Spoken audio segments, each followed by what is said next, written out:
Welcome to our Spotlight series on the K-12 Service Learning Standards for Quality Practice.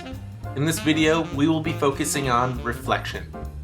Before we begin, this video is brought to you by the National Youth Leadership Council.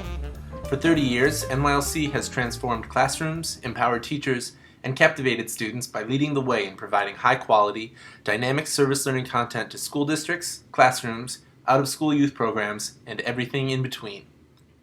NYLC provides programs and services that develop young leaders, support educators, and advance the field of service learning through programs, professional development, and the National Service Learning Conference.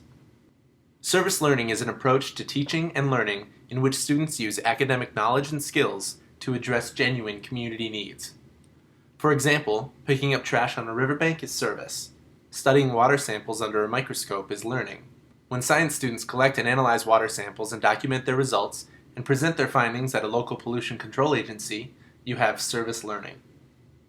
In 2008, the service learning field released evidence-based standards and accompanied indicators that K-12 practitioners can use to ensure high-quality service learning practice. For decades, those involved in service learning have known that quality matters if service learning is to live up to its promise of helping young people grow in academics and civic engagement. Now, educators have a set of standards and indicators to guide them in improving their practice. In this video, we are focusing on just one of the 8 K-12 service learning standards for quality practice, reflection.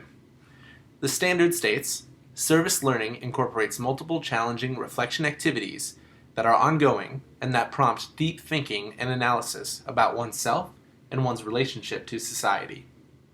While this definition gives us a broad overview of the standard, we will use the indicators for reflection that encompass the body of research behind the standards to understand what reflection really looks like in practice.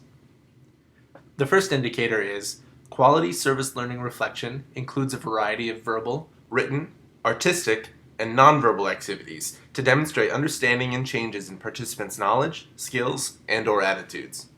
Dr. Howard Gardner of Harvard University defines 8 different areas of intelligence, which can be used to draw upon the strengths of individual students to help meet reflection goals. For example, linguistic intelligence. You can write an article for the school newspaper or newsletter, or create a podcast or public service announcement, or develop guidelines for future volunteers and service learning participants. Bodily kinesthetic intelligence. Act out a skit that explains perceptions, or do an art or craft project involving hands, like sculpting. Spatial intelligence. Create a website.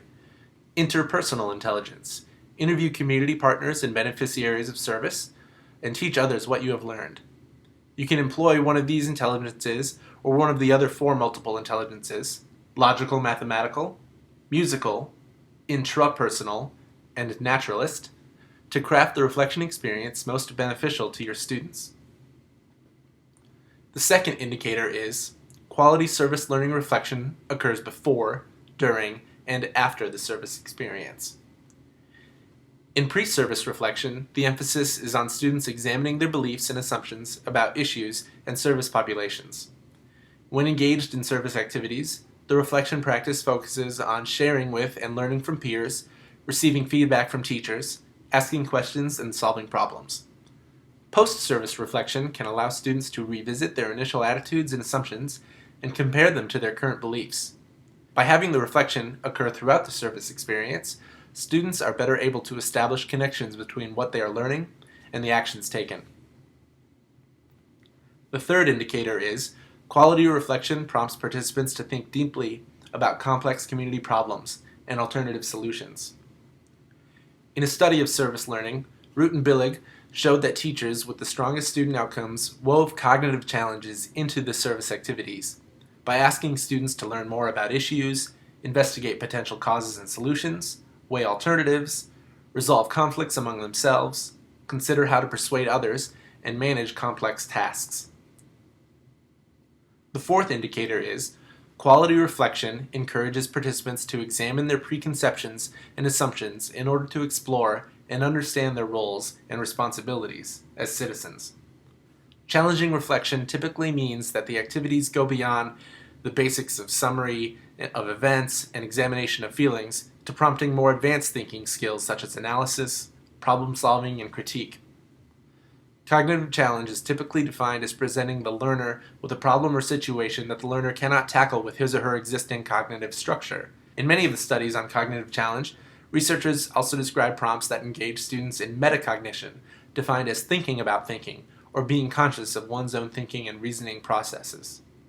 The fifth and final indicator is quality reflection encourages participants to examine a variety of social and civic issues related to their service learning experience so that participants understand connections to public policy and civic life.